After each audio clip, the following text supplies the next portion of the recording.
UN Secretary General Antonio Guterres hasn't been in Russia for 2 years. But he went there this week to tell Russia's President Putin the world needs peace in Ukraine. And not just any peace, but one based on respect for the territorial integrity of the country Russia is currently invading and attempting to carve up. Branding Putin a criminal, Kyiv condemned the Secretary General for going, and Estonia's foreign minister accused him of handing the Russian president a propaganda victory. Mr. Guterres, though, sees his trip to this summit of BRICS nations as an opportunity to engage with countries representing around half the world's population.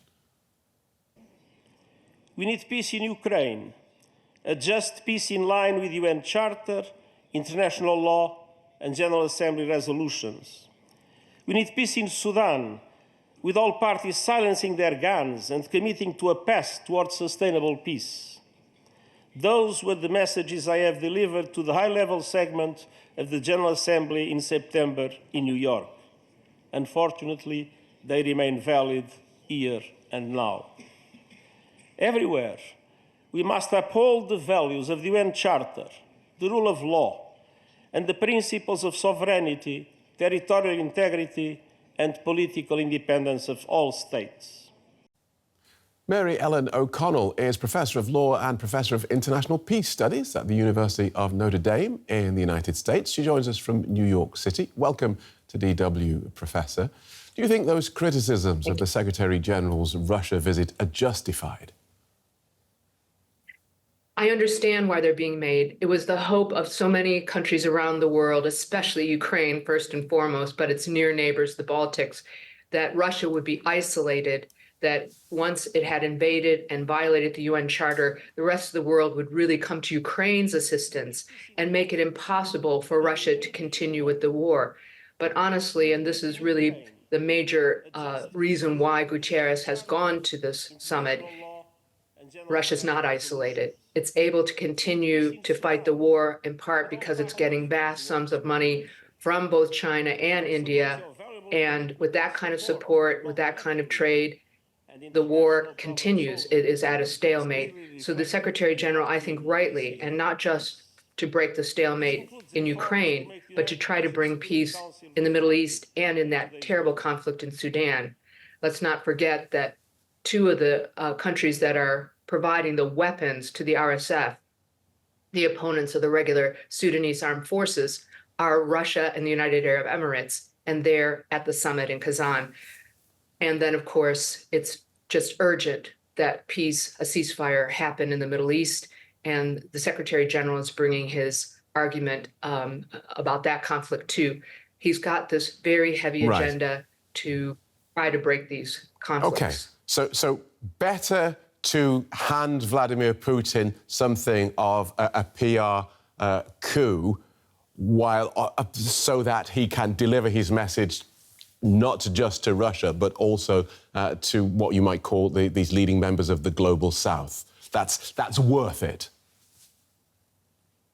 I'm not sure I would call it a coup. I think he's doing basic diplomacy. He's trying to convince countries that are fueling an unlawful war, an aggressive war, actually lots of countries, both in Sudan, illegally interfering in a civil war, and in Ukraine, providing weapons, material, finances, buying commodities, trying to directly talk to those individual countries and get them to comply with the UN Charter. Let's also not forget that I think there's a secondary agenda here, in addition to the straightforward basic diplomacy, getting people understanding how they're violating international law and what they're doing. The world is looking at a major split between the BRICS countries and the US-led rules-based international order. It's the job of the Secretary General to get countries on one page, the international law page, to be unified and working in cooperation at the UN, and not thinking that there are now two groups. So he has to speak to everyone. He also spoke in favour of reforms to the Security Council and to the international financial order, which will have been a popular sentiment with that particular audience. But does anybody really expect a change to happen? I am very impressed that the Secretary General has raised these issues to such a high level. I've been working and writing for a long time now on why does the United States, why does the United Kingdom, and really why is Germany supporting such serious violations of international law on the West side? This has been criticized time and again. Now we've got these major violations, this invasion of Ukraine by Russia, and what looks like a split. It's time to really look at the charter and say, what should the Security Council be doing? Promoting peace and not trying to whitewash unlawful uses of military force around the world. I think the Secretary General is doing something very brave. Whether he's going to have success, this discussion needs to happen. And the West needs to just, instead of just criticizing Guterres, understand their own role and why the world is looking. Forgive me for interrupting, because especially when you're talking about BRICS, it's all very complicated, isn't it? And it's not just the West, is it? It's China and Russia, part of BRICS, who will happily sit by and allow these sentiments to be expressed, while knowing that they will not allow their power on the Security Council as permanent members to be diluted by anyone. I actually do not think we need to have structural changes to the Security Council. It has worked. It was never a great idea, but it was the most politically acceptable idea when Franklin Roosevelt created the Security Council with the veto power for 5 countries. It has worked until when? Until countries stopped looking at international law as the basis for what they were doing. And honestly, since the end of the Cold War, the United States has exercised the veto more than any other countries. It has, now we've got more and more, we've seen a loss of patience with the US trying to lead a privileged group of countries, the rules-based international order, at the expense of others. We need to be on the same page. Every country, Russia, the US, China, should all be committed to international law. That's what I'd like to see the Secretary General talking about, not doing something that these countries will veto, trying to expand the Security Council. I just want to end by talking again about BRICS, which currently has 9 members. We can reel them off: Brazil, Russia, India, China, South Africa, Ethiopia, Egypt, United Arab Emirates and Iran, which is a complicated grid of competing interests, united by this desire to overturn Western dominance. Waiting in the wings is Saudi Arabia, which has been invited to join, but hasn't made up its mind yet. Just talk us through why it hasn't joined BRICS yet.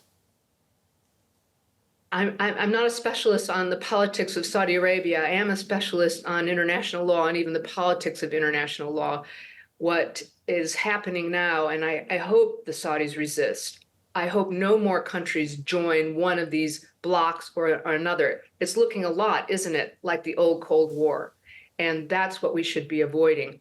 What the end of the Cold War was supposed to spell out was international unity, cooperation on the basis of equality of states under international law, with the UN leading and moving us towards solving our massive problems, starting with climate change. Instead, we're wasting the world's resources in this great suffering of armed conflict. That's got to end. So I hope Saudi Arabia resists and is part of the voice for international law. I know it's a tall order, but that's what I'd like to see. Thank you so much for joining us, Professor. Professor Mary Ellen O'Connell from the University of Notre Dame. So should the UN chief have gone to Russia in the middle of its escalating war with Ukraine?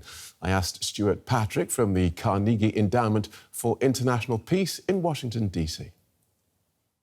I think it would have been better if the Secretary General had not gone, particularly at this time. He risks handing a propaganda victory to Vladimir Putin. That said, his message at the meeting was not one that was totally comfortable to Mr. Putin, since he stressed the importance of a settlement in the Ukraine conflict that is in accordance with the UN Charter, with the international rule of law, and the principles of sovereignty and territorial integrity, which obviously Mr. Putin has violated. It would have been a hard invitation to turn down, though, especially when you look at the points that he raised in the clip that we used, talking about the need for reform of UN structures, which will have gone down well with his audience there. I think so. I mean, the vast majority of the audience would be countries that are either aspire to a position on the UN Security Council or believe that the current composition of the UN Security Council is not particularly representative of the world as it exists today. You think of countries like Brazil and India and South Africa in particular. That being said, the truth is that neither the Chinese nor the Russians are particularly enthusiastic about having any new permanent members on that council, since it would dilute their own power. So it's actually an issue, when you look at the details, that tends to divide the BRICS countries, even the original five.